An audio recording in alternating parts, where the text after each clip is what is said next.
Hello. आज हम लोग बेस का इक्विवेलेंट वेट समझते हैं। ये भी बहुत आसान है। जैसे एसिड का इक्विवेलेंट वेट हम लोगों ने समझा, वैसे ही बिल्कुल सेम बेस का इक्विवेलेंट वेट होगा। और उम्मीद है कि एसिड का इक्विवेलेंट वेट अब आपको क्लियर हो गया होगा और आपने क्वेश्चन भी सॉल्व कर लिए होंगे, क्योंकि वो आप जो मैंने कॉन्सेप्ट दिए थे, अगर आप उसके बेसिस पर क्वेश्चन करेंगे तो कभी भी आपको एसिड के इक्विवेलेंट वेट में तो अब प्रॉब्लम नहीं आने वाली। तो आज हम लोग अब बेस का इक्विवेलेंट वेट पढ़ते हैं और सॉल्ट का इक्विवेलेंट वेट पढ़ते हैं। और ये जैसे ये वीडियो फिनिश होगा तो आप बेस का और सॉल्ट का इक्विवेलेंट वेट निकालना सीख जाएंगे। फिर इसमें भी कभी आपको कोई प्रॉब्लम नहीं आने वाली। तो चलिए स्टार्ट करते हैं। इक्विवेलेंट वेट ऑफ बेस, जैसे हम लोगों ने कहा था कि इक्विवेलेंट वेट ऑफ एसिड क्या था, मोलर मास अपॉन बेसिसिटी था। तो ऐसी बेस का इक्विवेलेंट वेट क्या होगा, मोलर मास अपॉन एसिडिटी। तो मोलर मास अपॉन क्या हो जाएगा, एसिडिटी हो जाएगा। अब एसिडिटी यहां पर क्या होगा, acidity number of replaceable OH minus ion. जैसे कि एसिड के केस में हमने बेसिसिटी ली थी और बेसिसिटी का मतलब बताया था number of replaceable H plus ion from OH group oxo acid में।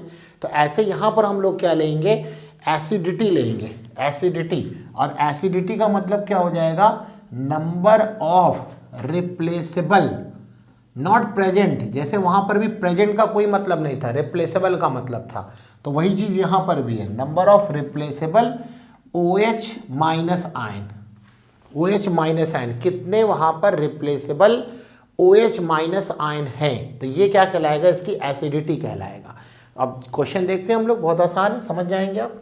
जैसे इक्विवेलेंट वेट हमने लिया NaOH का, तो देखिए मोलर मास और यहाँ पर OH कितना है, 1 है।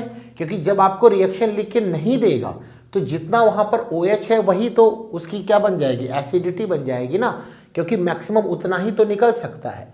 अच्छा, एक चीज़ और यहाँ एडवांटेज है NaOH में कि एसिड के केस में जैसे आपको इक्विवेलेंट वेट निकालना पड़ रहा था, सॉरी उसका स्ट्रक्चर ड्रॉ करना पड़ रहा था, बेस के केस में हमें इसका स्ट्रक्चर ड्रॉ करने की जरूरत नहीं पड़ेगी, क्योंकि हमें तो यहाँ दिख ही रहा है कितने OH है ना। तो हम क्या करेंगे, स्ट्रक्चर ड्रॉ करके, तो हमारा काम बच गया और आसान भी हो गया। तो देखिए यहाँ NaOH है तो कितने OH है, 1 है। तो यानी यहाँ पे एसिडिटी कितनी हो गई, m/1 हो गई। ऐसे सिमिलरली इक्विवेलेंट वेट अगर हम मैग्नीशियम हाइड्रोक्साइड की बात करें तो कितना हो जाएगा, m/2 हो जाएगा, क्योंकि यहाँ पर OH2 है। ये तब के लिए है जब रिएक्शन आपको नहीं लिख के दी जा रही है, तो उस केस में जितना यहाँ पर OH प्रेजेंट है वो आप मान लेंगे कि वो सारा का सारा रिप्लेस हो जाएगा। नेक्स्ट देखते हैं हम लोग equivalent weight of aluminium hydroxide.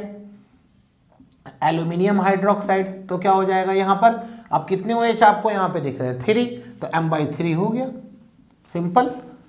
अब इसके अंदर भी हम लोग क्वेश्चन कर लेते हैं, कौन से, जिसके अंदर रिएक्शन वाले क्वेश्चन है, तो करके देखते हैं, उसमें भी समझ में आ जाएगा। तो चलिए हमने एल्यूमिनियम हाइड्रोक्साइड लिया, AlOH होल थ्राइस, और इसकी रिएक्शन आपने चलो HCl से करा दी, और हमने कहा कि प्रोडक्ट क्या हो गया, AlOH होल ट्वाइस Cl बच गया। और यहाँ पर पूछ रहे हैं equivalent weight of aluminium hydroxide बताइए। तो देखो इसको करने का और आसान तरीका हम आपको बताते रहे, क्या, आप रिएक्टेंट में देखो कितने OH हैं, 3। यहाँ पर ये कितने बच गए, ये जो होगा वो बचे हुए OH होगा, तो कितने बच गए, 2, तो रिप्लेस कितने हुए, 1, सिंपल। क्लियर हो गया होगा, यहाँ पे हैं कितने, 3 और बचे कितने, 2, तो रिप्लेस 1 हुए, सिंपल हो गई बात। वैसे एक इसका दूसरा मेथड भी है कि थोड़ा वो लॉजिकल है, बट ये आप मेथड आसान से समझो, चलो वो भी बता देते हैं। जैसे हमने एसिड के केस में बताया था कि जो हमारा मेटल आयन होता है वो अपनी वैलेंसी के इक्वल एसिड में से H प्लस आयन को रिप्लेस करता है। ऐसे यहां पर भी चूंकि OH माइनस को रिप्लेस करना है तो आपको क्या चाहिए, आपको नेगेटिव आयन चाहिए। तो यहां पे नेगेटिव आयन किसके पास है, Cl के पास है। तो यहां Cl जो होगा वो OH को रिप्लेस करेगा। यहां पे क्या कि जो Cl होगा वो OH को रिप्लेस करेगा। तो अब Cl कितना OH को रिप्लेस करेगा, अगेन अपनी वैलेंसी के बराबर। तो Cl की कितनी वैलेंसी होती है, 1। तो एक Cl अगर आ रहा है तो एक OH निकलेगा। तो जरा देखो यहां पर कितने Cl आ रहे हैं, 1, तो कितना निकला होगा, 1। क्लियर। यह दूसरा तरीका भी आपको मैंने बता दिया, और पहला तरीका तो सबसे आसान है कितने 3, बचे कितने 2, निकला कितना 1, आंसर। सर कोई दूसरा क्वेश्चन, इसी पे चलते हैं, दूसरा क्वेश्चन लेते हैं, रिएक्शन लिखते हैं AlOH whole thrice plus HCl। अब हमने यहाँ पर क्या ले लिया AlOH और यहाँ Cl2 कर दिया। तो चलो पहले मेथड से इसका आंसर देते हैं। Equivalent weight of aluminium hydroxide कितना हो जाएगा, यहाँ पे एल्यूमिनियम हाइड्रोक्साइड का इक्विवेलेंट वेट कितना हो जाएगा, तो देखिए मोलर मास m हो गया, और यहाँ पे कितने OH हैं 3, बचे कितने 1, तो निकले कितने 2, आंसर हो गया। या दूसरा मेथड जो मैंने बताया वो भी आप अप्लाई करो। यहाँ पे OH को रिप्लेस कौन करेगा, Cl कितना रिप्लेस करेगा, अपनी वैलेंसी के इक्वल, तो Cl की कितनी वैलेंसी होती है 1 होती है, तो आप प्रोडक्ट साइड में देखो कितने Cl आ रहे हैं 2 आ रहे हैं, तो 2 Cl आने का मतलब कितने OH निकले 2, तो देखिए ये आंसर आ गया।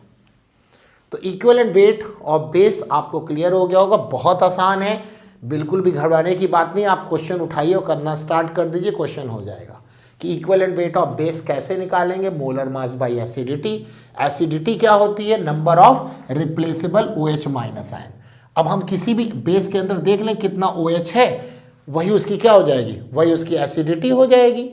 कब, जब रिएक्शन नहीं दी है, जैसे इस केस में कोई रिएक्शन नहीं दी तो m/1, इस रिएक्शन में इसमें भी कोई रिएक्शन नहीं दी तो m/2, इसमें भी कोई रिएक्शन नहीं दी तो m/3, क्योंकि 3 OH था।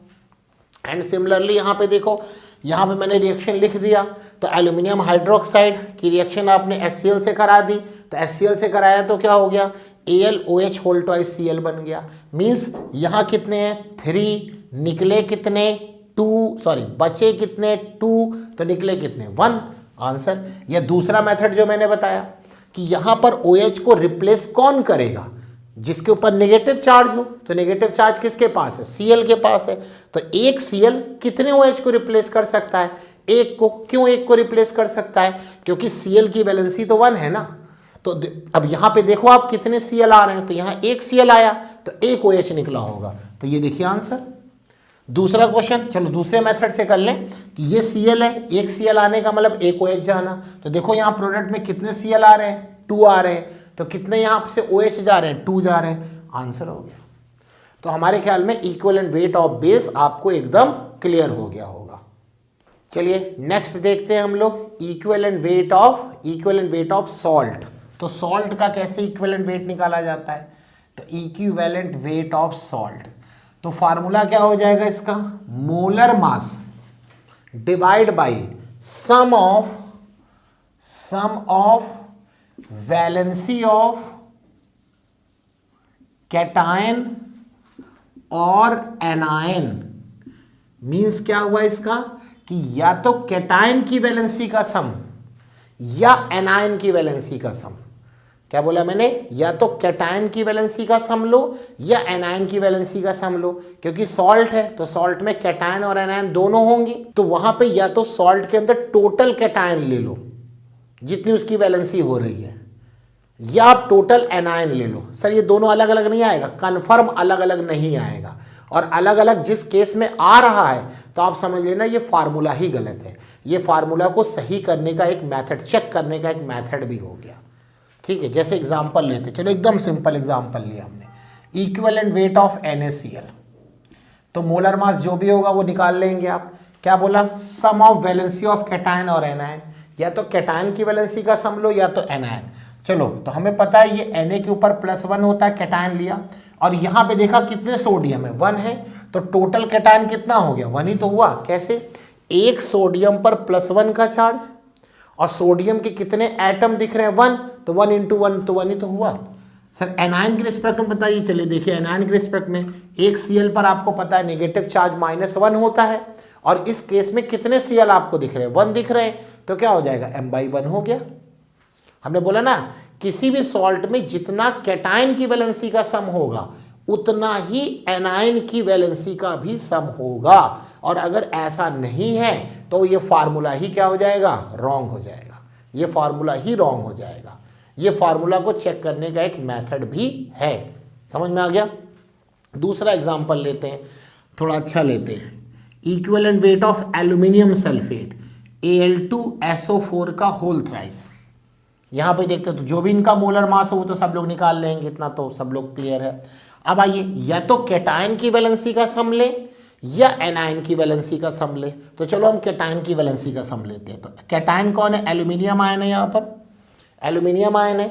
कितने एल्यूमिनियम आयन है? 2 है, तो चलो यहाँ 2 लिख दिया। और एक एल्यूमिनियम पे कितना चार्ज होता है? +3, सबको पता है। तो कितना चार्ज आ गया? 6 आ गया। भाई एक एल्यूमिनियम पे +3 का चार्ज। कितने एल्यूमिनियम आपको यहाँ पे दिख रहे हैं? 2, तो 3 × 2 6। ऐसे हम लोग चलो एनायन लेके देखते हैं। तो एनायन कौन है यहाँ पे? Sulphate ion. और सल्फेट आयन पे आपको चार्ज पता -2 होता है। और यहाँ कितने सल्फेट आयन आपको दिख रहे हैं? 3। तो देखो कितना हो गया फिर? 6 हो गया। तो या तो आप कैटायन की वैलेंसी का सम ले लो या तो एनायन की वैलेंसी का सम ले लो। तो आंसर यहाँ 6 हो गया। कितना हो गया आंसर? 6 हो गया। यहाँ पे देख लीजिए। कुछ और क्वेश्चन कोई और लेते हैं। चलो मान लीजिए हमने यहाँ पे इक्विवेलेंट वेट ले लिया, सोडियम फॉस्फेट ले लिया Na3PO4।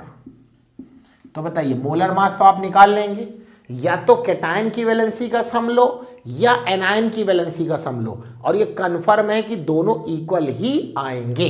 तो यहाँ पे आपने सोडियम आयन लिया Na के ऊपर +1, आपको पता है कि Na के ऊपर +1 होता है। तो यहाँ कितना सोडियम आयन आपको दिख रहा है? 3 दिख रहा है। तो 3 दिख रहा है तो 3 से मल्टीप्लाई कर लो, तो 3 पॉजिटिव चार्ज नहीं आ गया? 3 पॉजिटिव चार्ज आ गया। तो आंसर हो जाएगा m/3। या हम सर एनायन ले लें? बिल्कुल ले सकते हैं। आप देखो फॉस्फेट PO4 के ऊपर -3 का चार्ज होता है। और यहाँ पे कितने फॉस्फेट प्रेजेंट हैं? 1 ही तो प्रेजेंट है। तो क्या हो जाएगा? m/3 हो गया। m/3 हो गया। ऐसे आप चलो थोड़ा और लंबा सॉल्ट लेते हैं हम लोग। जैसे मान लीजिए हमने लिया equivalent weight of potash alum.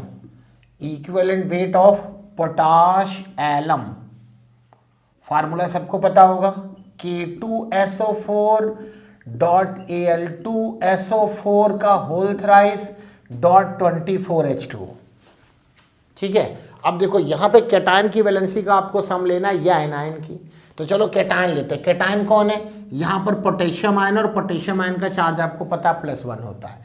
इस फार्मूले में कौन है? एल्यूमिनियम आयन है। तो Al के ऊपर +3 होता है। ध्यान रखिएगा कभी भी डॉट करके वाटर लिखा है तो वहाँ वाटर कभी भी आयोनाइज नहीं होगा। ये वाटर ऑफ क्रिस्टलाइजेशन को रिप्रेजेंट करता है क्रिस्टल के फॉर्म में। तो यहाँ कभी भी वाटर को मत आयनाइज करने लगेगा। और वैसे भी वाटर का आयनाइजेशन तो बहुत ही कम है, होता ही नहीं, उसको नेग्लिजिबल मान के चलो आप। रूम टेम्परेचर पे Kw की वैल्यू 10⁻⁻14 आती है। तो उसको हम लोग कभी भी नहीं टच करेंगे कि आप वाटर में आप देखने लगे कि कितने H+ आयन है, गड़बड़ हो जाएगा। आपको सॉल्ट का देखना है। तो मैंने कैटायन यहाँ देखा, K2SO4 में पोटेशियम आयन था, Al2SO4 होल थ्राइस में एल्यूमिनियम आयन था। ठीक, तो आप देखो यहाँ एक पोटेशियम में +1 चार्ज, और कितने पोटेशियम है? 2 हो गया। तो यहाँ 2 आ गया। अब एक एल्यूमिनियम पे कितना चार्ज? +3 हो गया। और कितने एल्यूमिनियम है? 2 है। तो यहाँ 6 आ गया। तो टोटल कैटायन का चार्ज 8 आ गया ना। 6 + 2 कैसे निकाल रहे हैं आप? देखो एक एल्यूमिनियम पे 3+ का चार्ज, और कितने एल्यूमिनियम आपको दिख रहे हैं? 2 दिख रहे हैं। तो 2 × 3 = 6। यहाँ पे कौन कैटायन है? पोटेशियम है, K के ऊपर +1 है। और कितने पोटेशियम है? 2। तो 2 × 1 = 2, तो 6 और 2 8 आ गया। तो सर इसका मतलब एनायन हम करेंगे तब भी 8 ही आना चाहिए? बिल्कुल आना चाहिए। करके देखिए। तो एनायन तो अगर पूरे फार्मूले में देख रहे हैं तो यहाँ देखिए सल्फेट आयन है, और यहाँ पर भी सल्फेट आयन है। तो एनायन तो केवल एक ही है ना, सल्फेट आयन। और कितने, और सल्फेट पे -2 का चार्ज होता है, ये पता आपको। कितने सल्फेट आयन है? 3, और यहाँ 1, तो कितना हो गया? टोटल 4 हो गया। तो 4 × 2 = कितना हो गया? 8। तो देखिए 8 आ गया। है ना सिंपल? बहुत सिंपल है। आप कोशिश करिए, तुरंत क्वेश्चन हो जाएंगे इक्विवेलेंट वेट के। एक और एग्जांपल लेते हैं मोहर सॉल्ट का। मोहर सॉल्ट का, तो मोहर सॉल्ट का क्या फार्मूला होता है? FeSO4 NH4 whole twice SO4 .6H2O। ये मोहर सॉल्ट का फार्मूला है। अब इसका इक्विवेलेंट वेट निकालते हैं। तो या तो कैटायन की वैलेंसी ले लो, सबका सम कर लो, या तो एनायन की वैलेंसी का सम कर लो। तो चलो हम कैटायन की वैलेंसी का सम कर लेते हैं। कैटायन यहाँ कौन है? देखो यहाँ Fe है, और Fe पे चार्ज कितना है? +2 है, फेरस आयन है यहाँ पर। और यहाँ पे कौन है कैटायन, अमोनियम आयन है, और अमोनियम आयन पे चार्ज सबको पता है +1 होता है। यहाँ कितने अमोनियम आयन है, 2 है। तो देखो इस पे कितना चार्ज हुआ, Fe के ऊपर 2+ और यहाँ Fe के 1 एटम, तो 2 चार्ज, और अमोनियम पे +1 का चार्ज और 2 अमोनियम है तो 2 हो गया, तो आंसर 4 नहीं हो गया। कैटायन की वैलेंसी का सम कितना आ गया, 4 आ गया, तो m/4 आंसर। अब एनायन ले लेते चलो, तो एनायन भी यही आंसर आना चाहिए। तो चलो सल्फेट आयन है यहाँ पर भी और यहाँ पे भी सल्फेट आयन है। अब आपको पता है कि सल्फेट आयन पे चार्ज -2 होता है।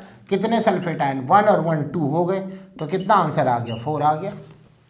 तो सर हम कोई भी ले लें, हाँ जो तुमको वहाँ याद हो वही ले लो, या तो कैटायन ले लो या तो एनायन ले लो, आप दोनों चक्कर में ना फंसो। ये तो मैं दोनों करके दिखा रहा हूँ, आप वहाँ पे क्या कर लो, या तो कैटायन, मतलब जो तुमको समझ में आ रहा हो कि भाई कैटायन की वैलेंसी को याद रखने में दिक्कत हो रही हो या वहाँ यहाँ रिकॉल नहीं कर पा रहे हैं पेपर में, तो आप क्या कर लेंगे, एनायन ले लीजिए। एनायन कुछ तो हिंट होगी ना आपके पास। तो इस प्रकार से क्वेश्चन आप इक्विवेलेंट वेट ऑफ सॉल्ट के भी क्वेश्चन कर सकते हैं। बाकी नेक्स्ट हम लोग अब रिएक्शन के ऊपर क्वेश्चन करेंगे कि oxidation reaction, reduction reaction, disproportionation reaction, redox reaction, उसमें कैसे इक्विवेलेंट वेट निकाला जाता है। उम्मीद है ये पूरा आप हमारे लेक्चर को समझ रहे होंगे। Thank you.